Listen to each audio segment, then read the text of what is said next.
Bonjour à tous, c'est un coup de maître, l'Olympique lyonnais a déjoué les pronostics en battant la Juventus hier soir, écrit le journal L'Équipe. Score final 1-0 sur une réalisation de Lucas Touzard. L'OL devra aborder le match retour avec la même détermination pour confirmer son exploit, poursuit le quotidien. L'exploit, c'est d'ailleurs le titre retenu par le média local Le Progrès, qui juge la performance des Lyonnais de haut niveau. Du côté de l'Italie, c'est la mine défaite de CR7 qui fait la une. Où est la Juve, se demande la Gazzetta dello Sport. Ce n'est pas la Juve, titre à son tour Tuttosport. Décidément, on ne reconnaît pas la vieille dame de l'autre côté des Alpes. Un match désastreux, des Bianconeri jamais dans le match, sauf à 15 minutes de la fin, résume le quotidien, qui ajoute aussi ces deux mots, Sarri accusé. L'entraîneur est donc visé comme principal fautif de cette défaite. À Madrid, on est également amer ce matin, effondré même, titre le journal Marca. Dans l'autre match de la soirée, le Real Madrid a perdu 2-1 sur sa pelouse face à Manchester City.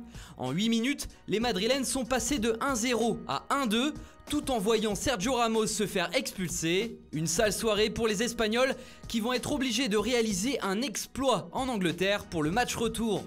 À la une de la Catalogne, Sport se réjouit bien sûr de voir le Real Madrid perdre, mais se réjouit aussi de voir Pep Guardiola l'emporter, surtout de cette manière. L'entraîneur espagnol est en effet l'artisan principal de ce succès. Il a montré le chemin, titre le quotidien. C'est d'ailleurs ce qui va ressortir partout. Une masterclass tactique de Pep, juge le Daily Mail. Guardiola a donné une leçon à Zidane, jauge le Corriere dello Sport. Et pour expliquer tout ça, c'est le Times qui en parle le mieux, graphique à l'appui. Pep Guardiola a fait sensation avec sa compo dans un inhabituel 4-4-2.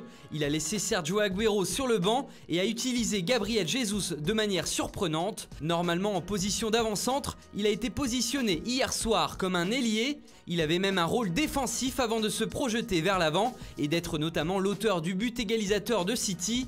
À gauche, vous voyez les positions de Gabriel Jesus quand il touchait le ballon. Le Times encore qui était visiblement très inspiré. Sur sa une des pages sport, le tabloïd a titré « C'est ce que l'Europe va manquer » en référence et en réponse à la décision de l'UEFA de suspendre le club de Coupe d'Europe pour les 2 prochaines années. C'est donc un peu l'année de la dernière chance pour la bande à De Bruyne, Mahrez et Mendy. Et ce 8e de finale a commencé de la plus belle des manières pour eux.